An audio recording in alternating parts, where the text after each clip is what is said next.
اگر کوئی روزے میں بھول کر کالے پی لے یا بیوی سے جمع کر لے ہم بستری کرے تو اس سے اس کے روزے پر کوئی فرق پڑے گا یا نہیں؟ تو یہاں پر دو مسئلے ہیں، ایک ہے غلطی اور ایک ہے بھول جانا۔ غلطی کا مطلب یہ ہے کہ آپ کو تو اپنا روزہ یاد ہے کہ میں روزے میں ہوں، لیکن ویسے ہی منہ میں آپ نے پانی ڈالا اور وہ حلق سے نیچے اتر گیا غلطی سے، تو اس سے تو روزہ ٹوٹ جائے گا۔ یا کوئی اور چیز آپ نے منہ میں ڈالی اور وہ حلق سے اتر گئی، پتہ تھا کہ میں روزے میں ہوں اور آپ کا ارادہ نہیں تھا، لیکن بغیر ارادہ کی غلطی سے وہ حلق سے اتر گیا، پیٹ میں چلا گیا، تو اس سے آپ کا روزہ فاسد ہو جائے گا، ٹوٹ جائے گا، اور اس سے صرف قضا لازم ہوگی، کفارہ لازم نہیں ہوگا۔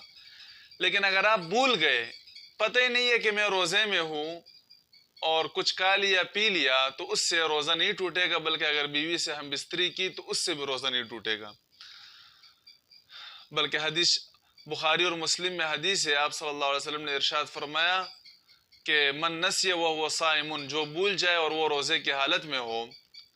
فَأَكَلَ أَوْ شَرِبَ، وہ کچھ کھا لے یا پی لے، فَلْيُتِمَّ صَوْمَهُ، تو اپنے روزے کو مکمل کر لے،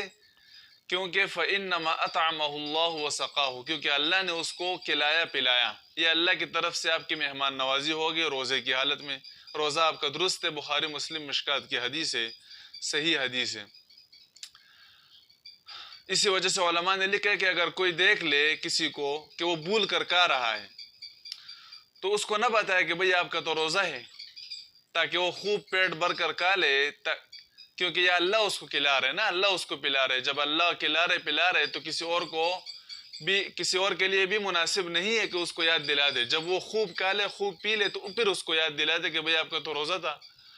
تو اس سے اس کے روزے پر کوئی اثر نہیں پڑے گا، اس کا روزہ اپنی جگہ پر درست ہے۔ ہاں اگر منہ میں کوئی لقمہ وغیرہ موجود ہے اور یاد آ گیا